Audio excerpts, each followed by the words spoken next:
The total of renewals. So, for example, in January of 2021, there were 10 items checked out, and in that month also, 3 Pulitzers were renewed. Those could have been checked out in December. Those could have been checked out in January because it is a 21-day, so potentially with a 30-day month or 31-day month. It's just the number of renewals versus the number of checkouts. Okay. Okay, great. Thank you. You good? Nothing else? Okay. Okay, great. I think moving on, we will talk about, I think it's the director's report, right? Before we do that, Joanna's going to share minutes from last night's council meeting. Great. Okay, great.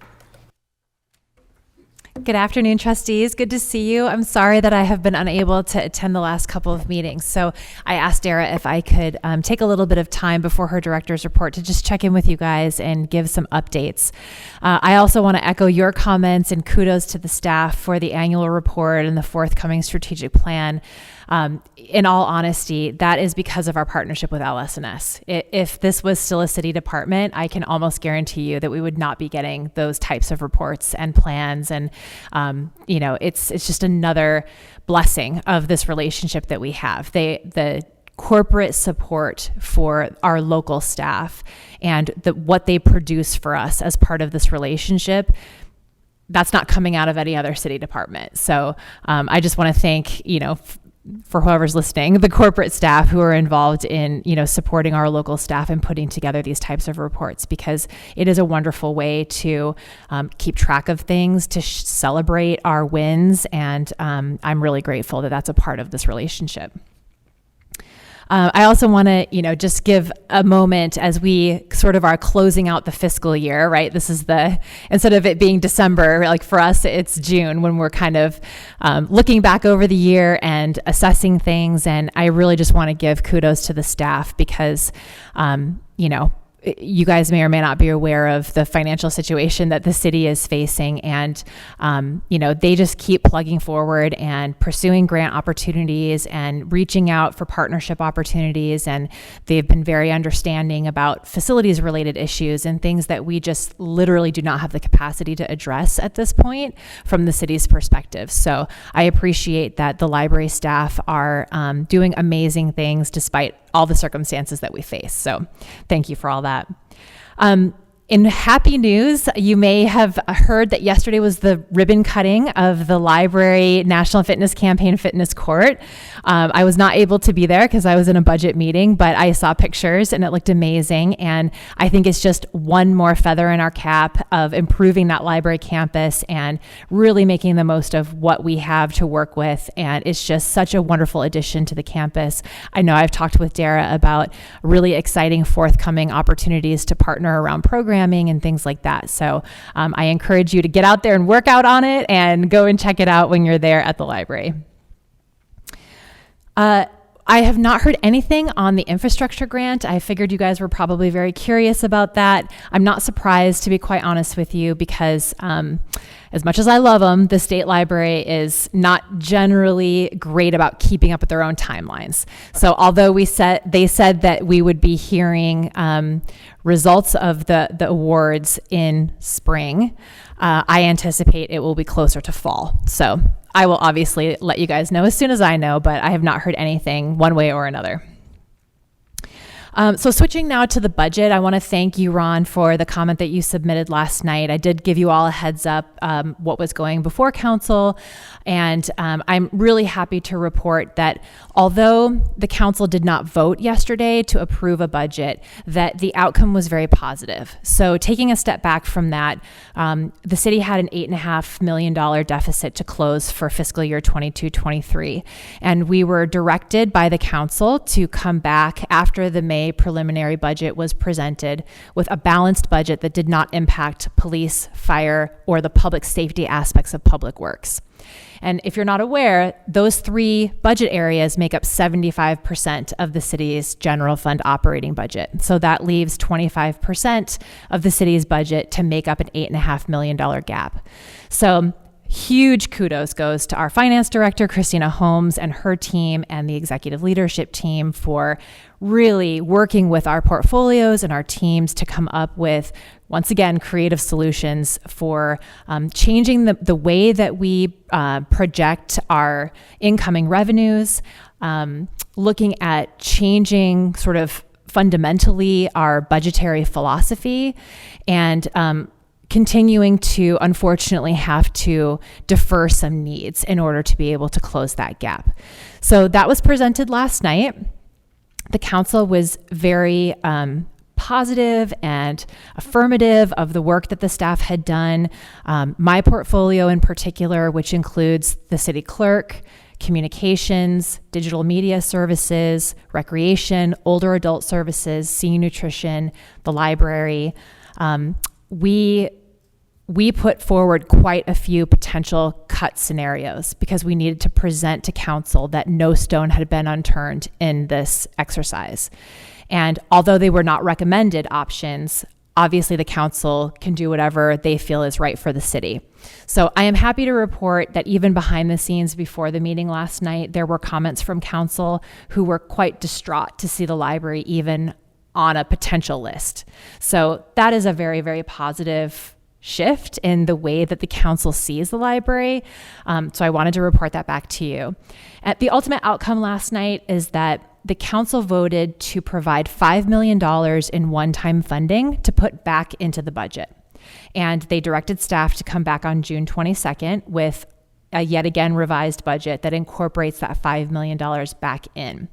So the executive team will be meeting next week to figure out what that really looks like. The good news is nothing's going to happen to the library. And I just want you guys to know that. And I appreciate the support, the comments that you submit, and just keeping tabs on what is happening. And obviously your understanding of the financial strain that the city is under. And, you know, this, obviously the library is very reliant upon building maintenance and our facilities staff and public works. And, you know, we would love to be able to do all the things all the time as soon as they need to be done, but that's just not the reality that we face. So overall, very positive. We've gotten through this again. There were a lot of really positive comments as well from the community during oral communications and even from some of the council on the dais in support of a revenue measure.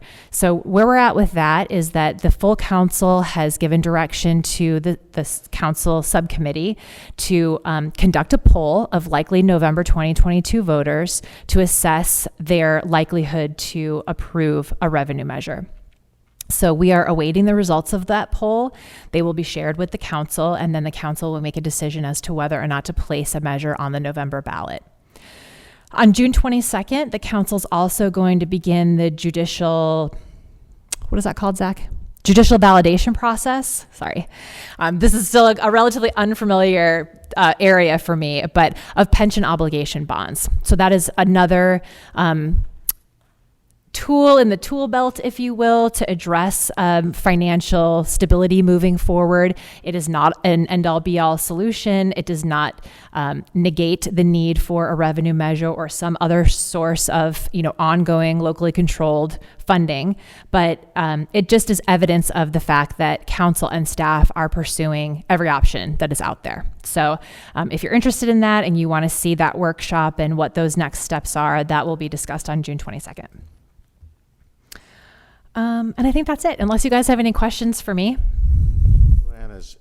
Are they looking at a half cent? The rate has not yet been determined. The poll will test different levels. It will test sunset, no sunset. It tests arguments for, arguments against. So it will provide the subcommittee and ultimately the full council with a range of options that they will then have to make a determination of what to put forward.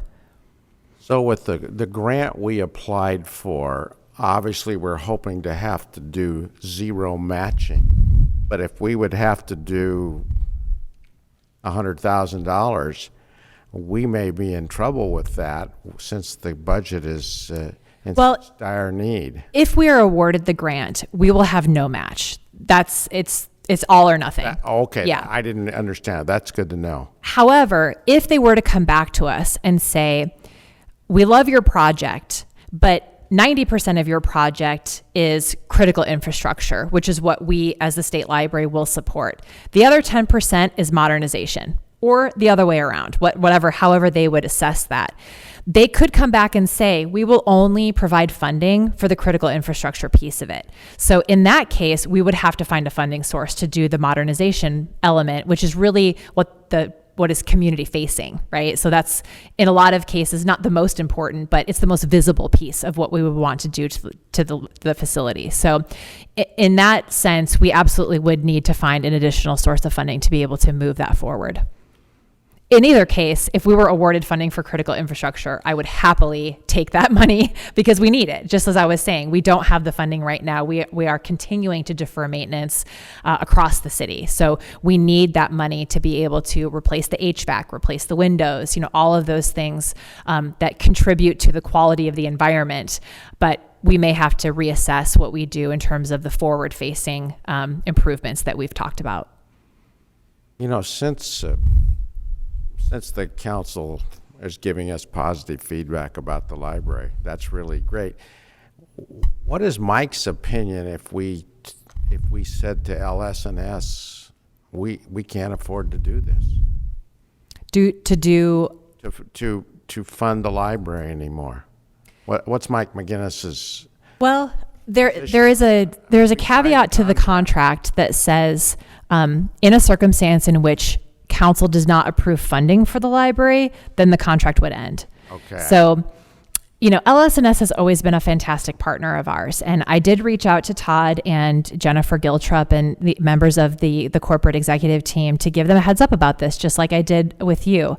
And, they're very understanding. They go through these processes in other communities, and they understand that it's often the elements in a portfolio like mine, the community services sides of things, that are on the chopping block first. So I think that LS&S would want to work with us to figure out what could be done. But the sentiment that I'm feeling from this council is that that's not even a consideration for them. So that's the message that I want you to hear. Good.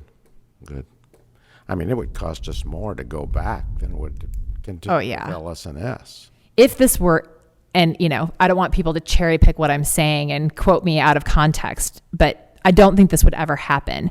But if there were a decision to not fund library services, it would be not fund library services at all. It would not be go back to making it a city department. I agree. Okay. Thank you. Oh.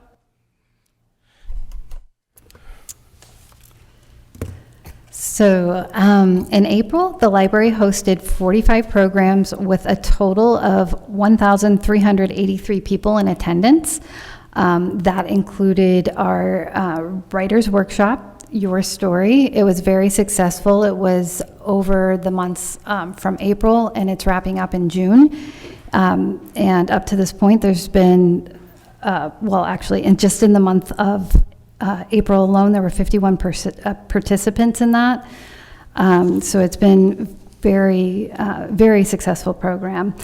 Something we will possibly bring up as an annual event. We had our regular programs like Second Saturday Concert with 35 attendees, book clubs with over 51 participants. The Youth Services Department held Dia de los Niños and had over 115 attendees. We had Earth Day crafts with San Diego Park River Interpretive Rangers with 23 attendees. This was in addition to our recurring programs like the STEM Challenge with Cal State San Marcos, Toddler Tales, Reading to a Dragon, Knights Realm Chess, Baby Lap Set, Pause for Reading, and the All-Inclusive Art Club. Right now over at the library, we're looking forward to our Summer Reading Challenge, which will kick off June 18th. We had some professional development in the month of June. Katie just rejoined us from the California Library Association conference, and our Youth Services Department head, Dan Wood, is off to ALA at the end of the month. We will also start interviewing for two full-time library assistant positions, one in customer service and one in adult services. We have some interviews this Friday and then others going into next week. So we'll be excited to fill that position. And then my last piece of news, Joanna already stole. Our fitness center is there and ready to use. It looks beautiful. They had their first workout on it yesterday, so definitely check it out. You can show up for classes, or if there aren't any classes when you get there, there's QR codes showing you how to do the workouts yourself. So it's very exciting. Any questions?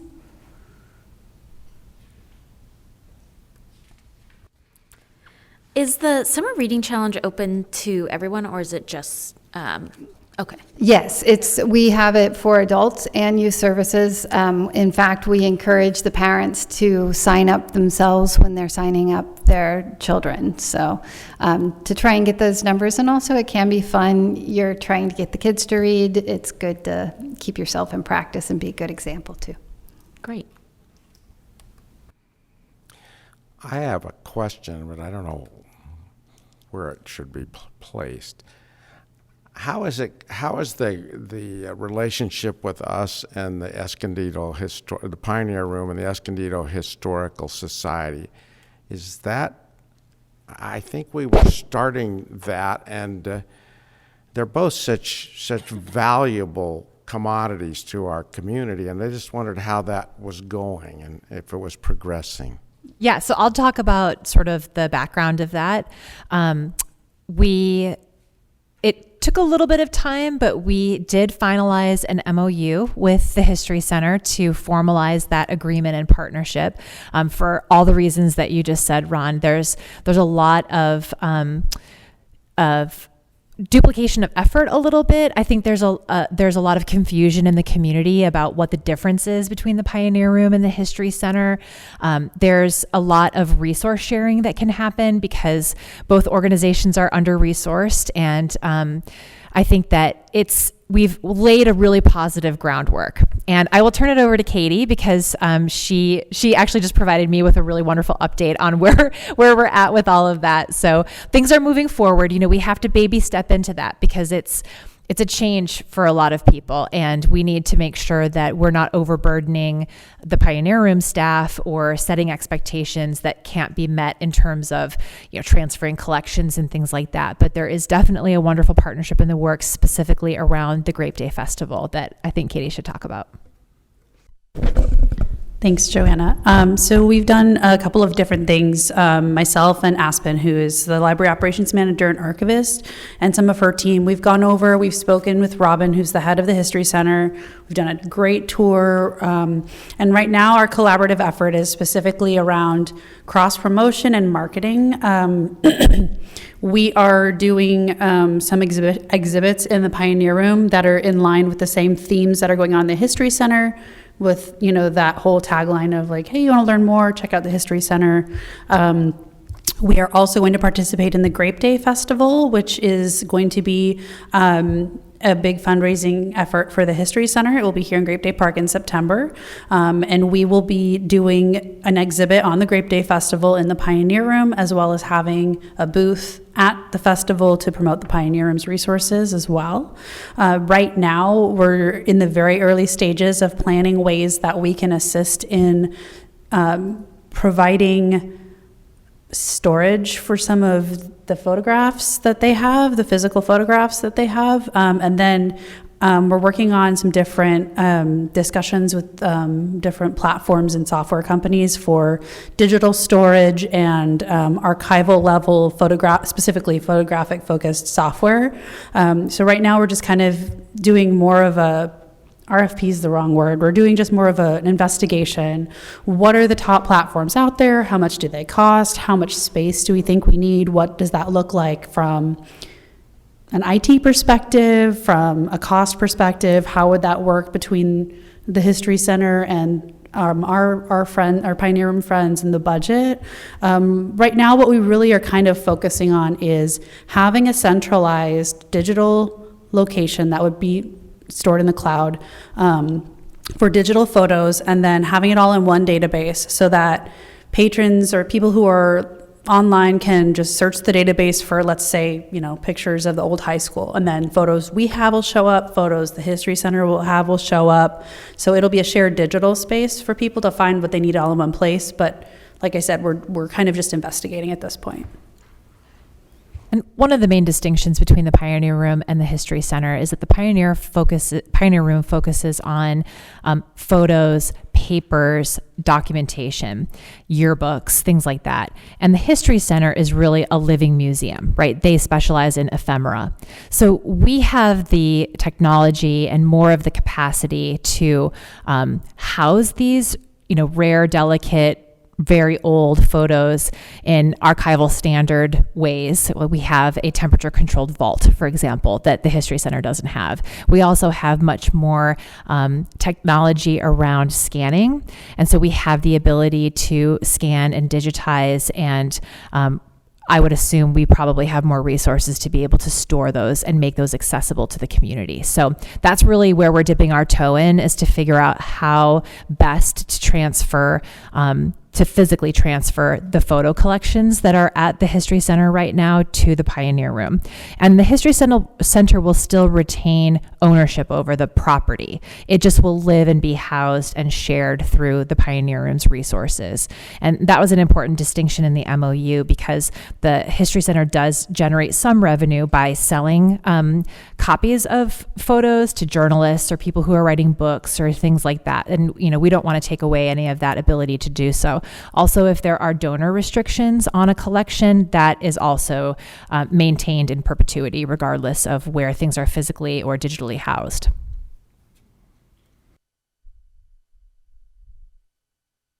I really appreciate you guys doing this. These are two great, well-meaning institutions that are very meaningful to the city of Escondido, and we really shouldn't be duplicating. We should be supporting. And so I think the fact that we're now talking with them is really a good idea. And I think it will be very... That's the sentiment behind it, is that, right now there are two support groups that are trying to support two similar organizations. Right. And if we combine those efforts and combine those resources, you could force multiply that impact.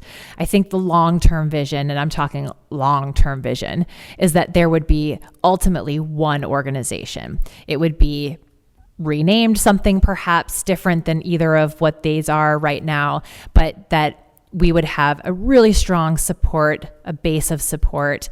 I think in a perfect scenario, it would be funded fully by the city, that the philanthropic efforts wouldn't be necessary to sustain staffing and operations.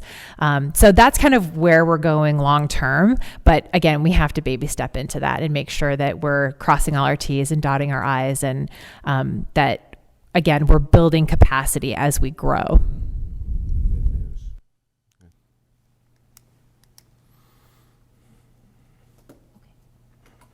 Thank you. Okay, I don't think we have anything else on the agenda other than to go through our, anything we would like to share about the library. Merrick, would you like to go first?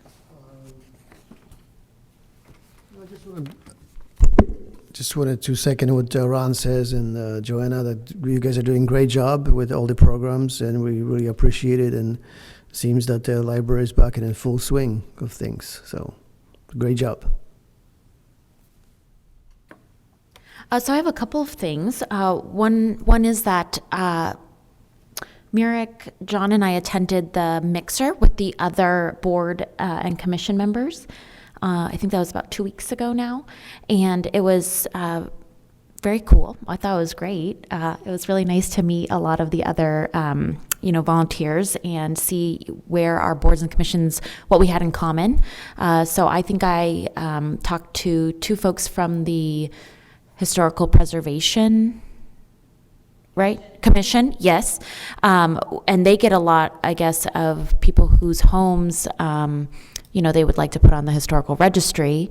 And I told them that a lot of the work in order to, get that designation is actually, the Pioneer Room helps with a lot of that. So it's a really cool little thing in common.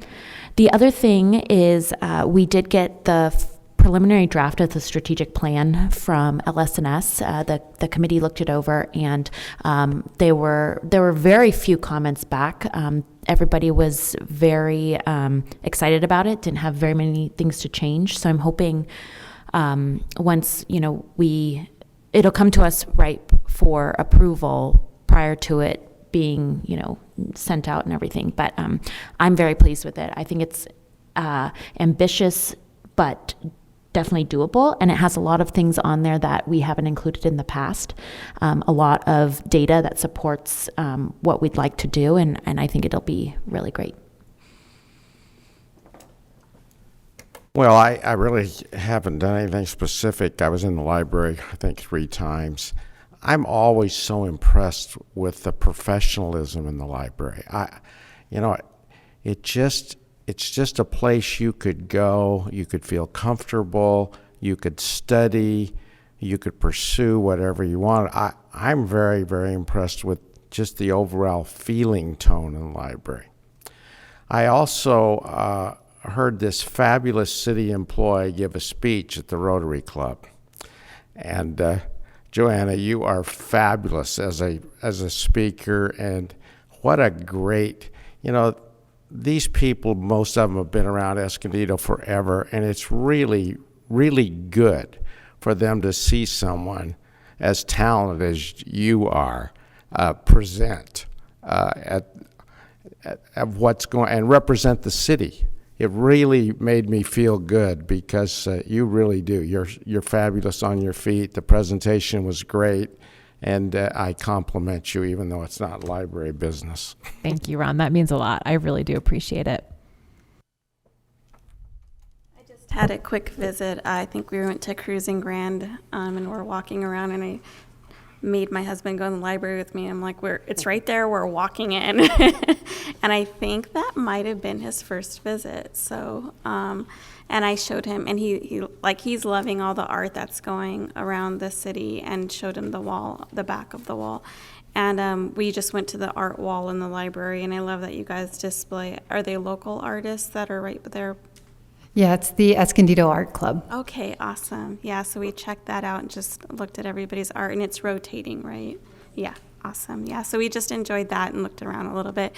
But this, actually what Ron was saying, the staff was just so helpful. Like, we were just looking around and checking it out and just taking it all in, and a staff member came up and said, "Can I help you?" And we're like, "No, we're just looking around, but thank you." So yeah, very, very helpful staff. I want to share one as well, because I am always really impressed with the availability of books that I am looking for. And I'm not just looking for bestsellers. We get a lot of flack. We have gotten flack from the community about, not having whatever random book it is that they're looking for at that moment. But I have been getting into a lot of British things lately, and I've decided to read a book called Lark Rise to Candleford, which they turned into a PBS show. And it's like a 1800s sort of very British, set in the country sort of story, and it's actually a trilogy. And I was like, oh, I would be shocked if my library has this book. And lo and behold, they sure did. And I was watching a documentary on Beatrix Potter, because I love Beatrix Potter. And I discovered that posthumously, someone was going through her archive, God bless archives, and discovered that she had written an unpublished book that she only illustrated one illustration for. So someone in the late 1990s, early 2000s, published that book and got Quentin Blake, who is the illustrator who did all of the Roald Dahl books, to illustrate it. And I thought, there is no way that the library is going to have this. And they did. And those are opposite end of the spectrum types of requests. And I hear this all the time from my sister, from other people that are just in my life that are not associated with the city or the library or anything like that, that say the exact same thing, that Escondido consistently has what they're looking for when their local library doesn't. And I just had to say that because it flies in the face of some of the comments that you guys tend to hear from the community. Did we want to talk about the next meeting? It sounds like most of us can't attend. I I will be at the next one's the September. Oh, okay. September one that I. Okay, so you can do the 14th. Merrick, are you good on the 14th? Yes, I'll be here. I'm flying back from Europe on the 13th, so Oh. I can be here at 4 a.m. Okay. Yeah. I'm also okay for the 14th, if that's all right. I know John, I think, is good too. Okay, great. Wonderful. Well, with that, I'll adjourn this meeting of the Library Board of Trustees. Thank you.